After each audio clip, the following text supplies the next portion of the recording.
December 5, 1945. 5 U.S. Navy torpedo bombers lift off from Fort Lauderdale, Florida. 14 men. Clear skies. A routine training exercise over open water. 2 hours in, something goes wrong. The flight leader, Lieutenant Charles Taylor, radios back to base. We seem to be lost. The ocean doesn't look right. The base radios back immediately. They ask for his position. Taylor responds, "I'm not sure of my position. I can't be sure where we are." Controllers on the ground try to lock onto his signal. They can't get a clean fix. The frequency keeps drifting. Then Taylor says something that will haunt investigators for decades. "Both my compasses are out. I'm trying to find Fort Lauderdale. Both compasses gone." Controllers urge him to fly north. Taylor isn't sure which direction north is. At 6:20 p.m., his final transmission cuts through the static. "All planes close up tight. We'll have to ditch unless landfall is made." When the first plane drops below 10 gallons, we all go down together. Then, silence. A rescue plane is dispatched immediately. A Martin Mariner flying boat. 13 men aboard. It vanishes too. Except the Mariner didn't vanish mysteriously. A merchant tanker in the area reported a sudden flash of fire on the horizon. The SS Gaines Mills crew watched a fireball erupt from the sky and fall into the ocean. The Martin Mariner was notorious for fuel vapor leaks. It was nicknamed the Flying Gas Tank by its own crews. No supernatural force needed. No wreckage. No bodies recovered. But an explanation was there, hidden in plain sight. That was Flight 19. And it became the spark that ignited one of the most enduring mysteries in human history. A mystery that, by the 1970s, had spawned best-selling books, Hollywood films, and a name the entire world would come to fear. The Bermuda Triangle. But here's what nobody tells you. The real answer isn't supernatural. It's far more terrifying. So what actually happened to Flight 19? Investigators eventually reviewed the full transcript of Lieutenant Taylor's radio communications. Every exchange. Every heading. Every correction he called in. And what they found wasn't evidence of a time warp or an alien force. It was a broken compass. Taylor's primary navigation instrument had malfunctioned mid-flight. He believed he was over the Florida Keys, a chain of islands he knew well from previous flights. He was actually over the Bahamas, 70 miles east of where he thought he was. Every time he turned west to correct course, he was actually turning further out to sea. His squadron followed his every instruction. 14 men, flying in perfect formation, in exactly the wrong direction. No aliens. No portals. One malfunctioning instrument. One faulty aircraft. Darkness falling over the Atlantic. And one very powerful story that the world desperately wanted to believe. But here's where it gets more complicated. Human error explains Flight 19.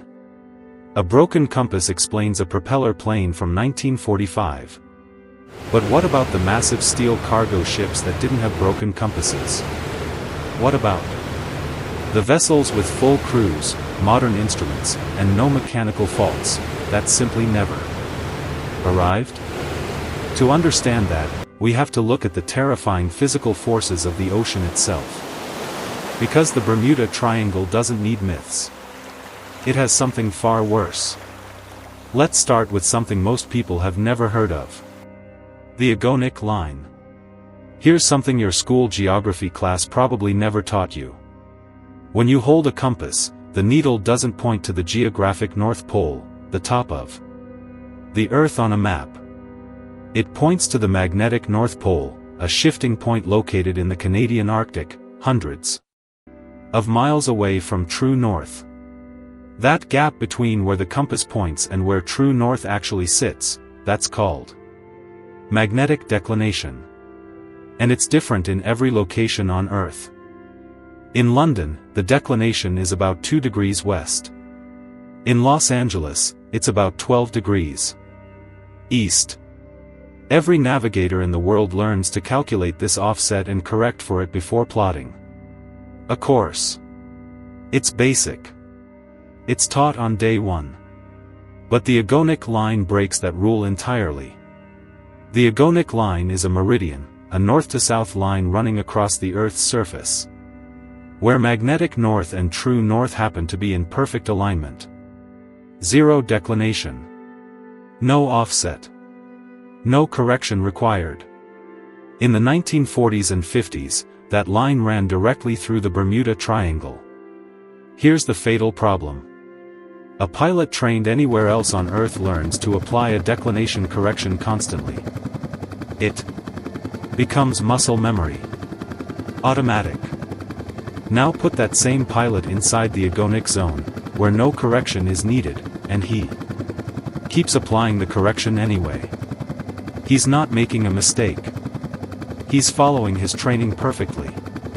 But his training is now working against him. 30 minutes of an unnecessary correction and he's 50 miles off course. An hour? He's flying toward open ocean with no land in sight in any direction. No GPS. No satellite. No landmarks. Just a pilot who has no idea he's lost, because his instruments look completely normal. The agonic line wasn't even widely documented for commercial aviation until the 1970s. For decades, pilots were flying directly into a magnetic trap with no warning it existed. But the agonic line only explains what happens above the water. What happens beneath it is a completely different kind of terrifying. Beneath the Bermuda Triangle runs one of the most powerful ocean currents on the planet. The Gulf Stream. It moves 2 billion cubic feet of water every single second. Let that number land for a moment. Every river on Earth, the Amazon, the Nile, the Mississippi, the Yangtze, all of them combined move less water than the Gulf Stream does in 1 second. It's not a current. It's a conveyor belt for the entire Atlantic Ocean. Now imagine a ship goes down inside that current. Within 6 hours, the debris field has moved 40 miles from the point of sinking. By the time search and rescue teams arrive, with coordinates from the last known position, the wreckage isn't there. Not taken. Not vaporized. Just moved. The ocean swept it 40 miles northeast before a single rescue boat arrived. And underneath that current sits something even more unforgiving. The Puerto Rico Trench. The deepest point in the entire Atlantic Ocean. Located at the southern edge of the Bermuda Triangle. It plunges to 27,500 feet below sea level. To put that in perspective, Mount Everest is 29,032 feet tall. The Puerto Rico Trench is deep. Enough to nearly swallow it whole. At that depth, the pressure is over 800 times what you feel at sea level. It is completely, permanently, irreversibly dark. No natural light has ever reached the bottom of the Puerto Rico Trench. No recovery submersible currently in operation can search it meaningfully. Anything that sinks there is gone. Not missing. Not lost. Gone. And then there's the weather. The Bermuda Triangle sits at the intersection of Caribbean tropical systems, Atlantic cold fronts, and Gulf of Mexico pressure zones. Tropical storms can form and intensify within hours during summer months. A ship sailing in glassy calm water at sunrise can face 30-foot waves by afternoon. No warning. No forecast. No radar capable of catching it in the satellite-free era. But even all of this, the agonic line, the Gulf Stream, the trench, the storms, doesn't explain every vessel that has vanished without a trace. There's one more force.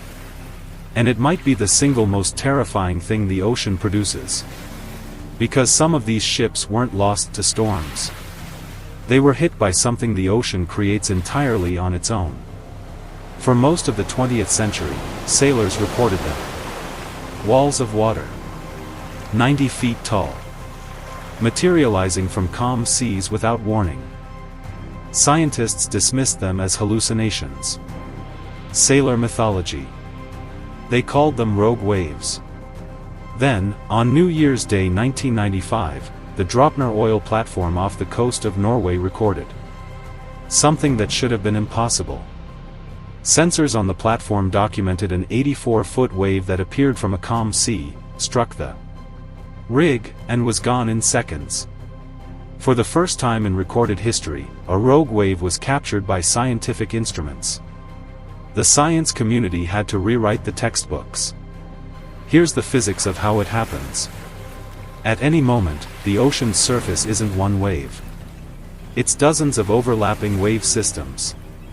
Each generated by different wind patterns, different storm systems, different geographic areas. All traveling at slightly different speeds and directions. Normally, these systems pass through each other and cancel out, a process called destructive interference. But occasionally, the peaks of multiple wave systems align simultaneously at the same point. When that happens, the energy doesn't cancel. It stacks. A 10-foot wave meets a 15-foot wave meets a 20-foot wave, and for one catastrophic moment, they combine into an 84-foot wall of moving water. This is called constructive interference. And in the Bermuda Triangle, the conditions for it are nearly perfect. The Gulf Stream pushes northeast. Caribbean storm swells push north. Atlantic trade wind chop pushes south. Three separate, independent wave systems converging in the same body of water at the same time. A cargo ship that has crossed the Atlantic in a Category 4 hurricane can be struck by a rogue wave and sent to the bottom in under 60 seconds. No mayday call. No life raft deployed. No wreckage, because the Gulf Stream has already begun moving it away. And then there's methane. Beneath the Atlantic floor inside the Triangle Zone, enormous deposits of methane hydrate exist. In a solid, crystalline form, locked inside the sediment under intense cold and pressure. When the seafloor shifts, from tectonic stress, from rising water temperatures, from deep current erosion, those crystalline deposits can rupture, releasing a massive column of methane gas that rockets straight up through the water. Now here's the exact physics of what that does to a ship. A vessel floats because of the relationship between its weight and the density of the water beneath it. Seawater is dense enough to push back against the ship's mass. That upward force is called buoyancy. When a methane bubble field erupts beneath a ship, the water in that area becomes a frothy mixture of liquid and gas. Its density collapses, almost instantly. The upward buoyancy force disappears. And the ship, which weighed thousands of tons supported by that force a second ago, suddenly has nothing beneath it. It doesn't list. It doesn't take on water slowly. It doesn't have time to send a distress signal. It drops straight down, like a stone falling off a table. This has been reproduced in controlled laboratory settings. It is not theoretical. And geological surveys of the Atlantic seafloor have identified multiple historical methane eruption craters directly within the Triangle Zone. So we now have 6 independent forces: the Agonic Line, the Gulf Stream, the Puerto Rico Trench, unpredictable weather, rogue waves, and methane eruptions, any one of which is capable of destroying a vessel without leaving a single recoverable trace. But there is one final piece of this puzzle. And it's the one that makes the entire myth collapse. The Bermuda Triangle is one of the single busiest maritime and aviation corridors on Earth. Miami is the cruise ship capital of the world. Puerto Rico is a major cargo hub for the Caribbean. Bermuda sits on the primary shipping lane between North America and Europe. Thousands of vessels and hundreds of commercial flights pass through that triangle every single week of the year. When you dramatically increase the volume of traffic through any stretch of ocean, you mathematically increase the number of incidents, not because the ocean is more dangerous there, but because more vehicles are exposed to its normal dangers. It's not a curse. It's probability. Lloyd's of London, one of the world's oldest and most rigorous insurance markets, an institution that has priced maritime risk for over 3 centuries, does not charge higher premiums for ships traveling through the Bermuda Triangle. Because actuaries, the professionals whose entire career is calculating the statistical likelihood of loss, have run the numbers. They don't see an anomaly. They see a busy ocean with entirely predictable loss rates. Consider the 3 most famous triangle disappearances beyond Flight 19. The USS Cyclops, a 540-foot Navy cargo ship that vanished in March 1918 with 309 men aboard. No distress call. No wreckage. The investigation concluded the most likely cause was structural failure. The ship was overloaded, sailing in known storm weather, and had a documented history of mechanical problems with one of its engines. A vessel pushed beyond its limits in dangerous conditions. Nothing more. The Mary Celeste, found adrift in 1872 with no crew but no signs of struggle. No blood. No damage. Just an empty ship sailing itself across the Atlantic. Most maritime historians today believe a seawater ingress into the cargo hold caused a pressure buildup from fermenting alcohol. The crew likely abandoned ship in a panic, expecting an explosion, and watched the vessel drift away from their lifeboat before they could reboard. The mystery wasn't supernatural. It was tragic. The Witchcraft, a 23-foot cabin cruiser that vanished in December 1967 just a mile off the Miami coastline. The Coast Guard received the distress call and reached the reported position. In 19 minutes. Nothing was there. But the boat had no anchor deployed. A Gulf Stream microcurrent moving at 5 knots over 19 minutes would have displaced it nearly 2 miles. The Coast Guard searched the right coordinates. They were just the wrong coordinates. By then. Each time, a rational explanation. Each time, a story that didn't sell as well as the mystery. The oceanographer Dr. Carl Kruszelnicki put it simply: humans perceive risk based on drama, not data. The Bermuda Triangle feels deadly because its name is dramatic, because its victims disappeared without visible wreckage, and because humans are wired to find patterns. Especially in chaos. There are dozens of ocean zones with equal or higher disappearance rates. They don't have names. They don't have documentaries. They don't have book deals. And so we never hear about them. The Bermuda Triangle isn't evil. It isn't magical. It's a stretch of ocean where the Agonic Line bends navigation, where the Gulf Stream erases evidence, where the Puerto Rico Trench swallows ships forever, where rogue waves materialize from calm water and methane eruptions pull vessels straight to the bottom, and it happened to get a name at exactly the right moment in media history. The real lesson here isn't about the ocean. It's about us. About how quickly we reach for the supernatural when the natural world is too complex, too indifferent, and too vast to comfortably understand. The ocean is terrifying enough on its own terms. It doesn't need mythology to make it dangerous. Nature doesn't need legends. It just needs to be taken seriously. If this changed the way you think about the triangle, drop it in the comments below. And if you want more of this, history, science, and the stories nobody tells you, subscribe. We've got a lot more to uncover.